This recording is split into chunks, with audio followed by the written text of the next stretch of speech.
শ্রীভূমিতে মুখ্যমন্ত্রী ডক্টর হিমন্ত বিশ্ব শর্মার সুস্বাস্থ্য ও মঙ্গল কামনায় বিশেষ যজ্ঞানুষ্ঠান প্রাক্তন জেলা পরিষদ চেয়ারম্যান আশিস নাথের। মুখ্যমন্ত্রীর মঙ্গল কামনায় বিশেষ যজ্ঞ কালীগঞ্জে। নববর্ষের পূর্ণ লগ্নে শ্রীভূমিতে বিশেষ যজ্ঞানুষ্ঠানের আয়োজন করলেন আশিস নাথ।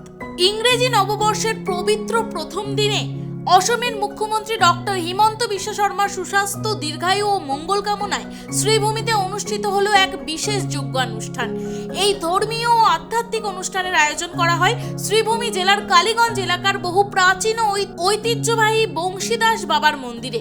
শ্রীভূমি জেলার জেলা পরিষদের প্রাক্তন চেয়ারম্যান আশিস নাথের উদ্যোগে এবং বিজেপির জেলা ও স্থানীয় স্তরের একাধিক কর্মী সমর্থকদের উপস্থিতিতে এই যজ্ঞ অনুষ্ঠান সম্পন্ন হয়।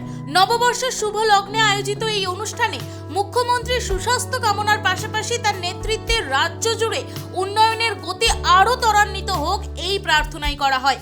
যজ্ঞ অনুষ্ঠান চলাকালীন বৈদিক মন্ত্রোচ্চারণ ও পূজা অর্চনার মাধ্যমে মুখ্যমন্ত্রীর উজ্জ্বল ভবিষ্যৎ কামনা করা হয়। পাশাপাশি অসমের সার্বিক শান্তি, সমৃদ্ধি ও অগ্রগতির জন্য প্রার্থনা জানানো হয়। অনুষ্ঠানে অংশগ্রহণকারী বিজেপি কর্মীরা বলেন, মুখ্যমন্ত্রী ডক্টর হিমন্ত বিশ্ব শর্মার নেতৃত্বে রাজ্য উন্নয়নের যে পথে এগিয়ে চলেছে তা যেন আগামী দিনগুলোতে আরও শক্তিশালী হয়। এই প্রসঙ্গে আশিস নাথ জানান, মুখ্যমন্ত্রী ডক্টর হিমন্ত বিশ্ব শর্মার নেতৃত্বে অসম আজ উন্নয়নের নতুন দিশায় এগিয়ে যাচ্ছে। তার সুস্বাস্থ্য ও দীর্ঘায়ু কামনা করা আমাদের সকলের দায়িত্ব। সেই সঙ্গে 2026 সালের বিধানসভা নির্বাচনে বিজেপি দল যেন অভূতপূর্ব ফলাফল অর্জন করতে পারে, সেই লক্ষ্যের আজকের এই যজ্ঞানুষ্ঠানের আয়োজন। নববর্ষের দিনে আয়োজিত এই যজ্ঞানুষ্ঠানকে ঘিরে কালীগঞ্জ এলাকায় সৃষ্টি হয় এক ধর্মীয় উৎসব মুখর পরিবেশ।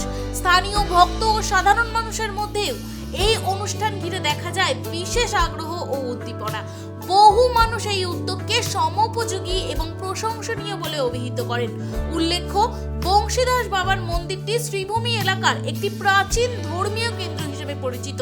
বছরের প্রথম দিনে এই মন্দিরে বিশেষ যজ্ঞানুষ্ঠানের আয়োজন হওয়ায় অনুষ্ঠানের তাৎপর্য আরও বৃদ্ধি পায়।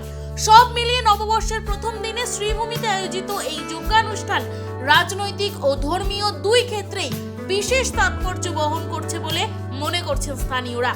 মুখ্যমন্ত্রীর সুস্বাস্থ্য কামনার পাশাপাশি রাজ্যের উন্নয়ন, শান্তি ও রাজনৈতিক সাফল্যের লক্ষ্যে এই আয়োজন এক অনন্য দৃষ্টান্ত স্থাপন করেছে। অসমৰ মাননীয় মুখ্যমন্ত্ৰীৰ কাৰণে আমি এই অঞ্চলৰ বিভিন্ন ৰাইজ আৰু আমাৰ দলীয় কাৰ্যকৰ্তা সবকে লৈ আমি এটা যজ্ঞানুষ্ঠান আৰু ৰাতিপুৱাৰ পৰা পূজা অৰ্চনাৰ আয়োজন কৰিছোঁ।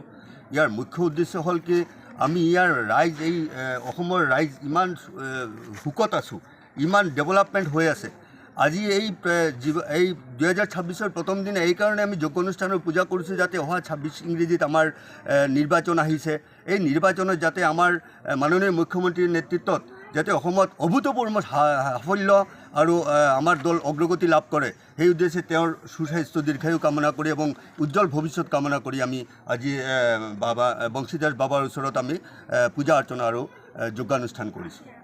তাৰ বাহিৰে আৰু কিবা বিশেষ একো কাৰণ নাই। আমাৰ মুখ্যমন্ত্ৰী যিমান স্বাস্থ্য ভাল থাকিব, দীৰ্ঘায়ু যিমান ভাল হ'ব, যিমান তেওঁ আগবাঢ়ি যাব, আমিও তেওঁৰ লগত আগবাঢ়ি যাম। আমাৰ অসমৰ উন্নয়ন ইমান তীব্ৰতৰ গতিত আগবাঢ়ি যাব।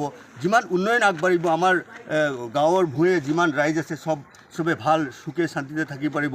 সেইকাৰণে তেওঁৰ সুস্বাস্থ্য আৰু দীৰ্ঘায়ু কামনা কৰি আজি আমাৰ এই প্ৰাৰ্থনা আৰু যজ্ঞানুষ্ঠান। শ্রীভূমি জেলা থেকে এস এম জাহির আব্বাসের রিপোর্ট, ভয়েস 365 বাংলা।